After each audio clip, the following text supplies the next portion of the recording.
আমার সেই গল্পটা এখনো শেষ হয়নি, শোনো। পাহাড়টা আগেই বলেছি ভালোবেসেছিল মেঘকে, আর মেঘ কিভাবে শুকনো খটখটে পাহাড়টিকে বানিয়ে তুলেছিল ২৬ বছরের ছোকরা, সে তো আগেই শুনেছ। সেই দিন ছিল পাহাড়টার জন্মদিন। পাহাড় মেঘকে বললে, আজ তুমি লাল শাড়ি পরে আসবে। মেঘ পাহাড়কে বললে, আজ তোমাকে স্নান করিয়ে দেব চন্দন জলে। ভালোবাসলে নারীরা হয়ে যায় নরম নদী, পুরুষরা জ্বলন্ত কাঠ।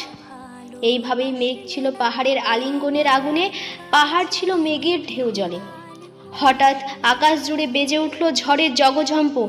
ঝাঁকড়া চুল উড়িয়ে ছিনতাইয়ের ভঙ্গিতে ছুটে এলো এক ঝাঁক হাওয়া। মেঘের আঁচলে টান মেরে বললে, ওঠ ছড়ে, তোর বিয়ে। এখনো শেষ হয়নি গল্পটা। বজ্রের সঙ্গে মেঘের বিয়েটা হয়ে গেল ঠিকই, কিন্তু পাহাড়কে সে কোনোদিন ভুলতে পারল না। বিশ্বাস না হয়তো চিরে দেখতে পারো পাহাড়টার হাড় পাঁজর, ভিতরে থই থই করছে শত ঝর্ণার জল।